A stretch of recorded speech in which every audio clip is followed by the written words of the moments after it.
l'invité de la matinale. KTO Radio. On parle de la figure du bon samaritain ce samedi, du don, de la rencontre et de la mission d'aumônier d'hôpital à l'occasion de la journée mondiale du malade célébrée mardi prochain, fête de Notre-Dame de Lourdes. Une journée qui se vit en paroisse dans tous les diocèses de France le dimanche qui précède le 11 février avec le dimanche de la santé.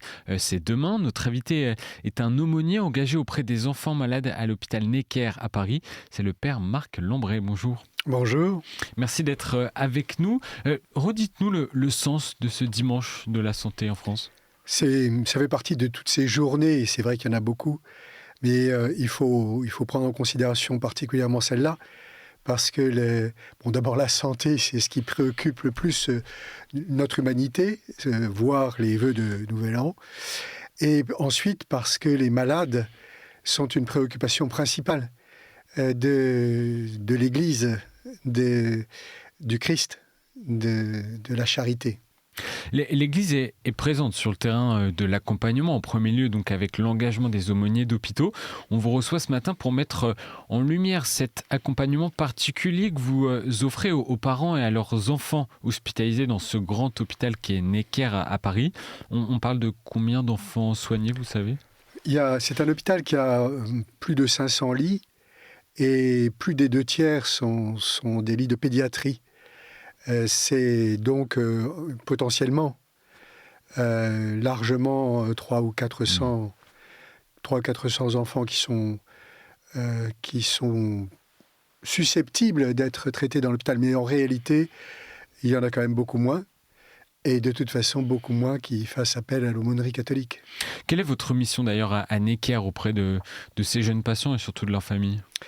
Vous savez, d'abord, cette mission, elle a une définition dans l'espace public, puisque la République connaît des aumôniers d'hôpitaux, des aumôniers de prison, de l'armée, contrairement à l'aumônier des parlementaires que j'étais, et qui en fait est une fiction, parce que la République ne connaît pas d'aumônier des parlementaires, et elle reconnaît seulement une aumônerie pour les espaces fermés, les espaces d'enfermement. Donc, en particulier, évidemment, les hôpitaux pour ceux qui sont en longue durée, ce qui est de plus en plus rare. Il faut bien considérer aussi que 500 et quelques lits, c'est en fait des places qui sont maintenant très souvent occupées par des personnes qui sont reçues en ambulatoire. Donc, pas dans la durée à l'hôpital. Même en ce qui concerne les enfants ? Même en ce qui concerne les enfants, parce qu'il y a des enfants, par exemple, pendant l'épidémie, au fort de l'épidémie de bronchiolite, il y avait beaucoup d'enfants. Alors Necker ne reçoit que les cas les plus sérieux. Hein. Donc tous les enfants atteints de bronchiolite n'allaient pas à Necker. Mais on recevait à Necker ceux dont le pronostic était quand même assez mal engagé.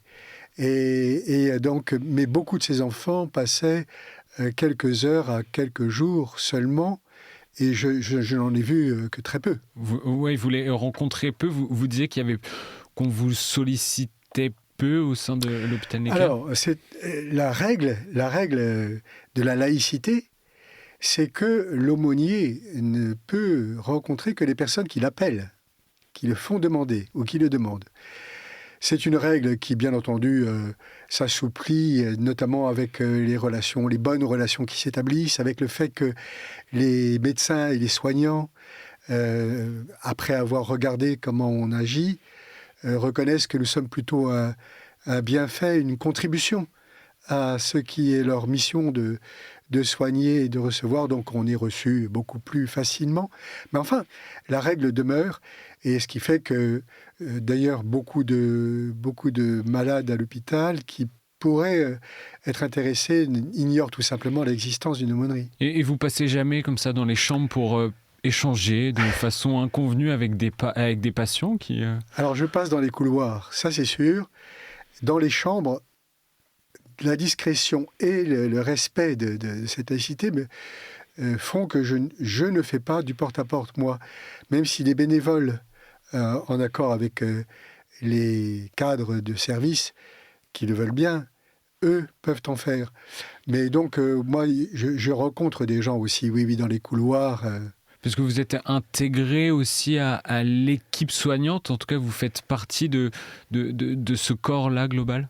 Alors ce corps global, il faut se dire qu'il y a des centaines de médecins et de soignants à Necker, des milliers en fait. Et c'est très impressionnant parce qu'en plus, ils se renouvellent constamment. Les internes ne sont là que pour 6 mois et ils ne reviennent pas. Ou alors plus tard dans leur carrière, mais ça dépend. Donc, si vous voulez, les soignants, nous avons d'ailleurs quelquefois des relations qui s'établissent un peu durables, parce que certains restent de façon durable. Mais en général, les équipes soignantes sont relatives à des services où il y a un patron, où il y a quelques cadres, disons, de base, qui, eux, se réunissent. Et alors, c'est progressivement qu'on se fait connaître d'eux, mais en aucun cas, il s'agit de nous intégrer. Est-ce que vous discutez également ça peut arriver, discuter avec des soignants pour échanger sur des sujets éthiques qui concernent le monde de la santé ou alors des problèmes au quotidien des équipes soignantes? Ça arrive, mais je le dis avec beaucoup de discrétion parce que dans cette fameuse règle de laïcité de l'hôpital, dans le guide de la laïcité à l'hôpital, il est écrit que tout le personnel de l'hôpital, pas seulement les soignants, mais aussi les administratifs, ont un devoir de réserve très strict, qui, par exemple, fait qu'ils n'ont pas le droit de se rendre à la chapelle, de se rendre à l'aumônerie. Alors, j'en vois quand même, mais il ne s'agit pas de trop les bruter. Et j'en vois aussi à l'occasion dans les services. Et avec eux, je peux avoir des conversations, mais eux-mêmes sont quand même prudents vis-à-vis des collègues et vis-à-vis de ceux qui pourraient être sourcilleux à ce sujet. Père Marc Lambret, on associe souvent la mort à l'âge avancé, mais à Necker, cette réalité a peu concerné des enfants. Est-ce que ça change quelque chose dans l'accompagnement, dans votre mission? Oui, ça change beaucoup. C'est évident que c'est comme on dit, contre nature. Contre nature, que les enfants partent avant les parents, qu'une vie qui est toute neuve soit interrompue aussitôt, et puis c'est la mort qui rôde avant la naissance. Parce que Necker, on voit beaucoup d'enfants qui ont été diagnostiqués in utero, qui quelquefois sont opérés in utero. Oui. Donc la mort, oui, est toute proche de la vie et de la vie qui naît de la vie naissante, et ça change beaucoup le regard sur cette question, oui. Et comment on fait face à cette souffrance subie par des enfants, et comment on y répond à certains parents? Alors la souffrance des enfants, ça fait partie des premiers objectifs des équipes soignantes, d'éviter que l'enfant souffre. Donc c'est vraiment, et c'est partie de leur éthique, et qui va le leur reprocher, hein. Donc Dieu merci, les enfants, leurs souffrances sont très soignées, sont prises très au sérieux. Il n'empêche qu'évidemment ils souffrent. Ils souffrent parfois de façon intense et durable. Et la souffrance des enfants est insupportable, évidemment pour leurs parents, mais aussi pour tout le monde. C'est une bonne raison aussi pour eux d'y porter remède autant qu'il est possible. Mais si on veut que ces enfants vivent, et qu'ils continuent à vivre, il est impossible d'éviter que parfois ils souffrent. Je voudrais qu'on revienne, Père Marc Lambret, sur le message du pape Léon XIV à l'occasion de cette 34e journée mondiale du malade. Il inscrit sa réflexion à la suite de l'encyclique Fratelli Tutti du pape François, et il invite notamment les chrétiens à méditer autour de la figure du bon samaritain. Vous pourriez nous rappeler cette parabole du bon samaritain? Cette parabole, elle est très simple et efficace dans son principe. Un homme est blessé parce que les brigands l'ont abandonné à moitié mort, ils l'ont dépouillé à moitié mort, et passe successivement à côté de lui un prêtre, un lévite et un étranger, donc le fameux samaritain. Il faut voir que le samaritain, pour les Juifs, est non seulement un étranger, mais c'est un détestable hérétique, tout proche et donc très menaçant. Donc c'est vraiment ce qui se fait de plus haïssable. Et lui, alors, tandis que le prêtre et le lévite sont passés de l'autre côté et sans trop regarder le blessé, ce qui s'explique aussi par l'obligation de pureté rituelle qu'ils ont dans leur service au temple. Bon, ça, disons-le quand même en passant, c'est important.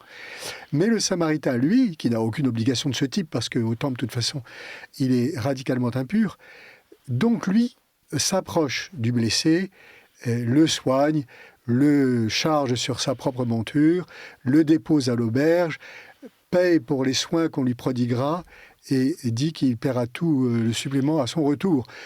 Donc le Samaritain est évidemment donné par Jésus dans sa parabole en modèle de ce qu'il faut faire. Mais je vous dis tout de suite que la parabole est très puissante parce qu'elle se retourne aussi complètement. Parce que Jésus répond à la question du docteur de la loi qui disait « Oui, très bien, tu aimeras ton prochain, parfait, mais qui est mon prochain ?» Et cette question, elle entraîne normalement des discussions qu'on connaît d'ailleurs dans la politique actuelle depuis quelque temps. Est-ce qu'il faut privilégier les plus proches par rapport aux lointains ? Et la réponse de Jésus retourne complètement la question du docteur de la loi, parce que la question était « qui est mon prochain ?» Et à la fin de la parabole, Jésus retourne sa question en lui disant « qui t'a fait du bien ?» Et derrière le « qui t'a fait du bien », il y a lui-même et Dieu. Donc premièrement, tu aimeras Dieu, ton prochain, qui s'est fait ton prochain pour te sauver. Deuxièmement, en tout homme blessé, tu reconnaîtras Dieu, le Christ sur la croix, qui t'a d'abord aimé. Et tu l'aimeras en retour. Tu l'aimeras par reconnaissance et non pas depuis ta grandeur. Et à quoi ça nous invite et à quoi ça invite les chrétiens, en quelques mots ? Ça invite les chrétiens d'abord à se rappeler que s'ils aiment leur prochain et qu'ils doivent aimer quiconque au monde, c'est parce qu'ils sont d'abord aimés par Dieu qui les sauve, et pas s'imaginer qu'ils soient, eux, des gens heureux et tranquilles qui condescendent à aimer les autres. Non, nous sommes tous des miséreux pris en pitié par Dieu. Et c'est comme tel que c'est comme pauvres et comme blessés que nous devons aller au secours des pauvres et des blessés. Ça fait écho aussi à votre mission, forcément. Mais totalement. Et puis d'ailleurs, je vous dirais aussi, moi, ces enfants, je voyais un homme dont le pronostic est qu'il doit mourir demain ou après-demain. Alors je lui demande, mais si je viens après-demain, il me dit, je pense que oui, là, ça va pas mal, peut-être que je serai encore là. Vous voyez l'état d'esprit où il était. Puis je dis, écoutez, si vous me dites votre prénom, et si vous permettez, je vous porterai dans la prière à la messe tout à l'heure. Il me dit, à quelle heure ? Et on se sourit, et on est parti sur ce sourire. Et cet homme qui était désabusé, et pas très demandeur de la religion, finalement, on s'est retrouvé dans un sourire, il était encore vivant. Et la vie, quand elle est là, c'est la vie. Et nous ne sommes pas laissés impressionner par la mort imminente, ni lui ni moi. Et nous sommes quittés sur, au fond, ce qui était l'action de grâce envers Dieu pour la vie qu'il donne. Tant qu'elle n'est pas morte, elle est là, la vie. Et on vous quitte également sur cette réflexion. Merci Père Marc Lambray. Et donc une réflexion à méditer à l'occasion de cette journée, de ce dimanche de la santé. Merci d'avoir été avec nous ce matin. C'est un plaisir, je vous en prie.